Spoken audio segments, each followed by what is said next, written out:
29, Diana earned more money than 95% of people could ever imagine. But one night, she sat alone in her luxury apartment, staring at her bank balance, and started wondering whether she could afford to quit her job.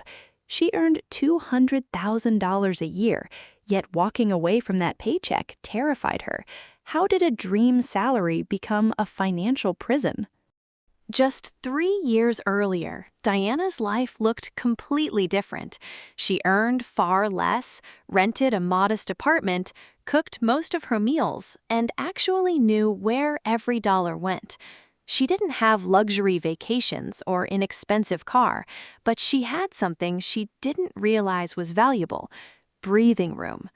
Then came a promotion that changed her income and eventually changed her entire definition of enough. Diana's first major decision seemed harmless. She moved into a beautiful apartment overlooking the city. Her old rent had been $1,500. The new apartment cost $3,800 every month. Compared with her new salary, the difference felt manageable. She wasn't being reckless, she thought. She had worked for years to reach this level. Surely she had earned the right to live differently now. The apartment quietly changed Diana's idea of what was affordable. Soon, her old car felt embarrassing. Weekend flights became normal. Expensive restaurants became routine. Designer clothes stopped feeling like occasional treats. Each purchase was affordable by itself, but together they created something dangerous, a lifestyle that required Diana's enormous paycheck every single month just to remain normal. Then came the first month Diana couldn't explain. Her paycheck arrived, and for a moment the number looked enormous. But within days, rent, taxes, car payments, insurance, restaurants, subscriptions, and credit card charges started pulling it apart. Diana watched thousands disappear from her account. Nothing felt extravagant, yet somehow her $200,000 salary was already spoken for. Diana opened her investment account next. Surely, after earning $200,000, she must have built serious wealth by now. But the number on the screen wasn't what she expected. Her investments had grown, but painfully slowly. She suddenly saw the difference between earning money and owning money. Her salary was impressive, her assets were not. That realization frightened her more than the empty balance. The strangest part was that everyone thought Diana was doing incredibly well. Friends saw her apartment and assumed she was wealthy. Colleagues noticed her car and assumed she had money figured out. Her social media showed beautiful restaurants and international trips. Every compliment reinforced the same illusion. If your life looks expensive, you must be financially successful. Diana began believing it too. That night, Diana sat alone and opened a blank spreadsheet. Instead of asking how much she earned, she asked a different question. How much of my life actually belongs to me? She calculated her monthly obligations, then imagined her paycheck disappearing tomorrow. For the first time, she understood the real problem. She hadn't bought financial freedom, she had bought dependence. The next morning, Diana tried an experiment. She imagined waking up without her $200,000 salary. No bonus, no paycheck, nothing. Within minutes, she realized how many things would have to change. The apartment would become unaffordable, the car would become a burden, her travel would stop. Suddenly, the job wasn't simply providing income, it was supporting her entire identity. Diana had unknowingly built what looked like a golden life from the outside. But inside, the walls were getting closer. The more expensive her lifestyle became, the more she needed her job. The more she needed her job, the harder it became to take risks, slow down, or walk away. Her success had created comfort, but comfort had quietly created a cage. A few months later, an unexpected expense exposed just how fragile the situation had become. A major home repair arrived at the worst possible time, followed by several other bills. Diana could pay them, but doing so would destroy months of planned savings. She suddenly understood something uncomfortable. A high income can hide financial fragility when almost every dollar already has somewhere to go.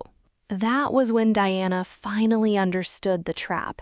She wasn't poor. She wasn't irresponsible. She simply had a lifestyle designed around her peak income instead of her actual wealth. If she stopped working, her cash flow stopped, but her expenses didn't. Her salary was paying for today, while her assets were barely being built for tomorrow. That was the real problem. You might be thinking, why didn't Diana simply cut her spending? It sounds obvious until you realize that her expensive lifestyle had become normal. Moving backwards suddenly felt like failure. Returning to a smaller apartment felt embarrassing. Driving an ordinary car felt like losing status. Diana wasn't fighting mathematics anymore. She was fighting the psychological cost of becoming less successful. Diana also discovered something more uncomfortable. She wasn't comparing herself to people earning less. She was comparing herself to people earning even more. A colleague bought a larger house. Another executive drove a newer car. Someone else took 3 international vacations every year. Her $200,000 salary had stopped feeling extraordinary. The number kept growing, but the finish line kept moving. Then Diana received another raise. Most people would celebrate. She did too. But within months, the extra income created another round of upgrades. Better travel, better furniture, more expensive restaurants, higher expectations. Her salary increased again, but so did her baseline spending. Diana had discovered the cruelest part of lifestyle inflation. A raise can make you richer, or simply make your expensive life more expensive. That night, Diana made a decision that felt almost impossible. She wasn't going to chase another raise. She wasn't going to punish herself by becoming miserable. Instead, she would change what her money was doing. Her next dollar would have a different job. Some would protect her, some would build assets, and some could still buy the life she genuinely valued. Diana started with one simple target: build enough cash that an unexpected expense would no longer scare her. She redirected part of every paycheck into an emergency fund before spending anything else. The first $10,000 felt strangely different from her luxury purchases. It didn't impress anyone. But for the first time, Diana felt something money had never given her before: breathing room. Then Diana changed the way every paycheck worked. Instead of letting money sit in her checking account waiting to be spent, she gave each portion a purpose. Some protected her future, some bought investments, some paid for necessities, and some remained completely guilt-free for enjoyment. The goal wasn't to stop living, it was to stop letting every dollar disappear without a plan. Months later, another expensive problem appeared. But this time, Diana didn't panic. She opened her emergency fund, paid the bill, and closed the account.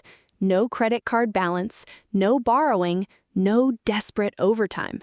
Nothing about the emergency had changed. Diana had changed. Her income was still important, but it was no longer the only thing standing between her and financial disaster. A year later, Diana looked at her finances again. Her salary hadn't doubled. She hadn't become a billionaire.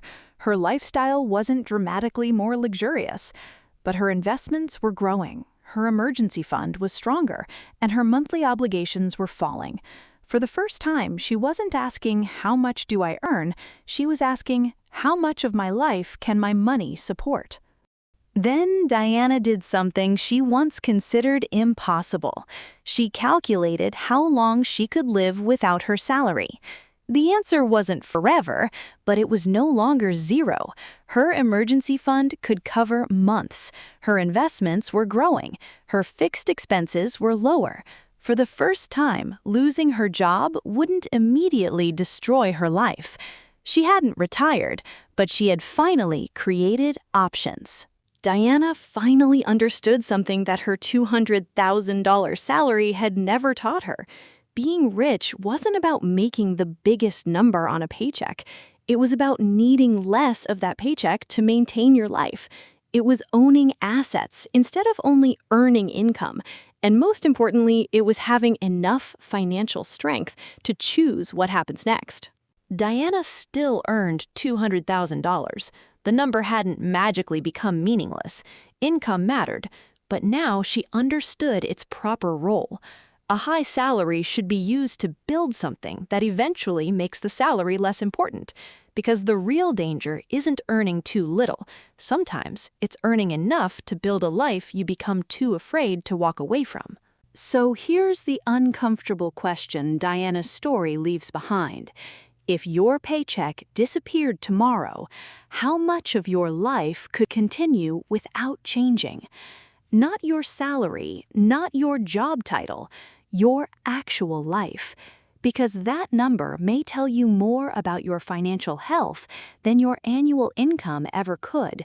Sometimes the biggest financial upgrade isn't earning more, it's needing less. Diana's story isn't really about a $200,000 salary. It's about the difference between looking successful and actually becoming financially free. If this story changed the way you think about income, spending, or wealth, subscribe to Zahra Invests and tell us in the comments, would you rather earn $200,000 a year or build enough wealth that you don't have to?